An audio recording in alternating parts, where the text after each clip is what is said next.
Fight Time Network. Welcome back to Fight Time Network. Here we go. We got 5 fights in UFC Fight Night in China. We got Lee here. We're going to start off with the first one. How you doing Happening. though, Lee? Good. Getting my sleep in this week for this 3 a.m. start time. You all right? Hope you For guys love everybody, the UFC as much as we do. for everybody that's tuning in, this prelim started at 3 o'clock in the morning Eastern time in America. Main card at 6 a.m. So we'll see who actually loves some fighting this time. Yeah. All righty. Off first, we got Volkan No Time Oystermere versus Carlos the Black Jag Alberg. Oystermere coming in at 20-7. Alberg looking in at 11-1. Both of these dudes are proven fighters. What are you thinking, Lee? You can't go against Alberg, man. That 12-second Woo. round one knockout. Like, this guy is cashing the under 1.5s on every fight that he's in. And there's no going. Ozdemir, maybe he has a scrap in him there, but man, Alberg just hits so hard. And it's like every fight, like every Alberg fight, first round, easy Really one. thinking he's going to get him in the first? No kidding.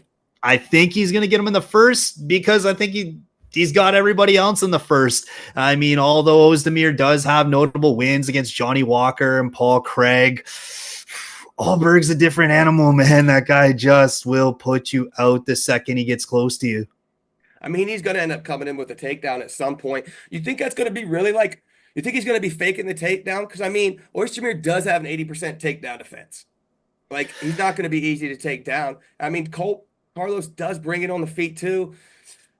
Oystermere does also, too. I mean, he just did knock out Johnny Walker.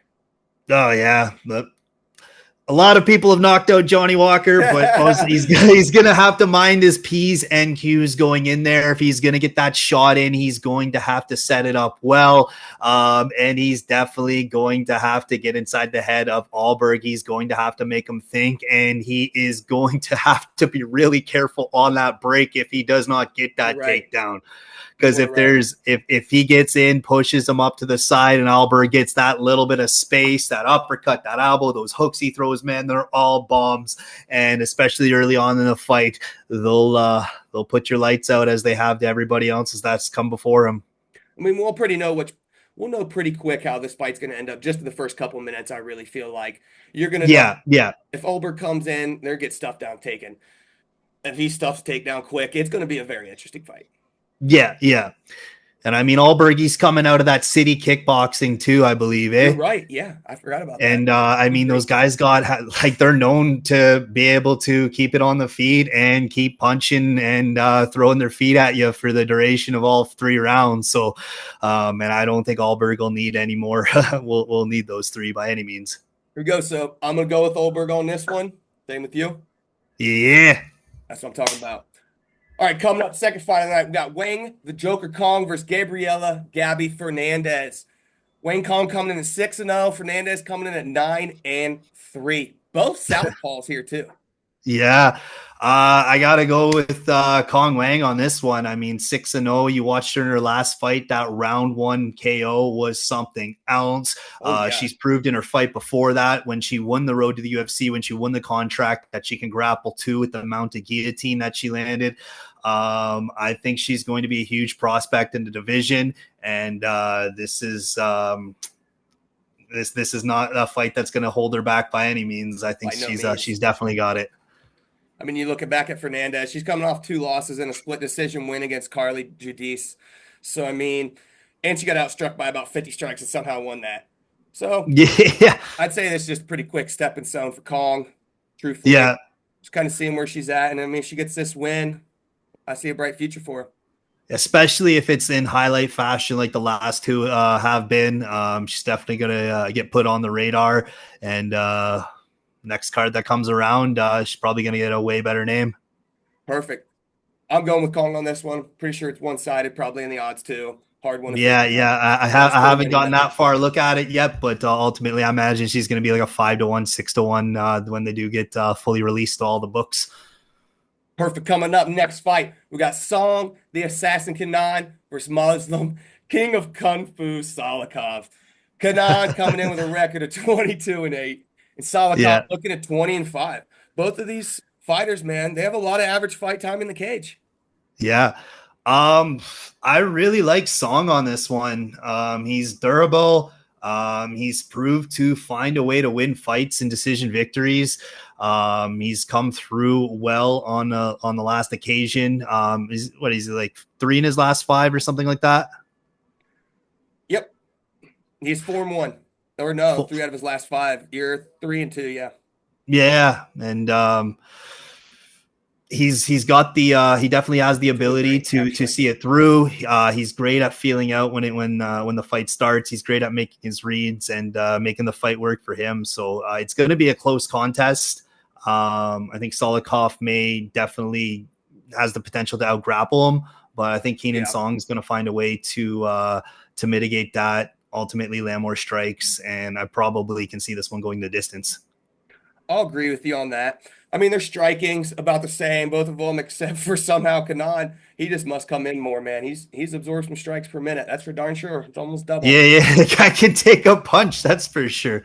But I do see a little wrestling going into this also. I mean, I think Solokov's going to try to take it to the ground. He's not going to stand with Song, but I'm going to agree with you that Song Kanan is going to be able to defend those takedowns in the end. Yeah, But absolutely. I'm going to Yeah, take he's agree with you on that one. yeah, Song by decision. All right, perfect. Moving on to the main event. We got Peter No Mercy Jan versus Davison Destuguera Figueiredo. You got Peter Yan, man. Yeah. He hasn't fought in a long time, coming to 17-5 record, and Davison Figgy 24-3-1, really looking great at this weight class. Yeah, and it's kind of like a must-win sort of situation for Peter Yan. Like, I mean, ultimately he did pull off the unanimous decision in his last time out against Yadong Song. But I mean, Figgy is on fire since he moved up to 135. There isn't anything that he can't do. Like, every performance is fight of the night, impressive, and I don't think Peter Yan slows him down one absolute bit. I think it's going to be a great scrap. I think it's going to be definitely worth getting up at freaking 7:30 in the morning to watch. Great to Oh yeah. start your day off with some violence. But it's all Figgy in this one, man. I think Jan's carved himself out of the gatekeeper bantamweight. I mean, Figgy's going to come right through that. Maybe one more fight, and we'll see him at a title shot. Oh, I 100% agree with you. The way that Figgy looks in this weight class, I just wish he would have done it a couple years ago. I wish he Yeah, so yeah, healthy. He's kept his yeah, speed. He's gained power up at this weight class. I mean, what answers was Computer Yon going to have in there with him? Is he going to yeah. try? You think he's going to try to wrestle more? Because he doesn't want to stand with Figgy. That's for darn sure. I don't think. Oh, absolutely not. And Figgy will out grapple him like 6 ways from Sunday and twice next week, ultimately. But yeah, what he did to Garbrandt and the fight after that, absolutely 110 all Figgy. Because he even had 2 takedowns against Marlon Vera. That's pretty much what solidified the decision for him. It was close standing, striking. Marlon Vera looked a little off.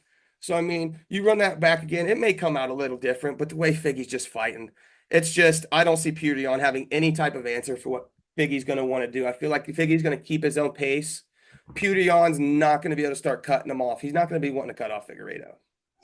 Yeah, absolutely. Uh, it's going to be one. Alrighty, so for this one, I'm taking Figgy. I really don't think Purion's got an answer on the feet or on the ground. What are you thinking, Lee? Who are you taking too? Absolutely. I mean, if Rob Font didn't, if Marlon Vera didn't, if Cody Garbrandt Right. didn't, I certainly can't see Peter Yan doing it. And this is just one more capstone for Figgy and on his road to a bantamweight title shot.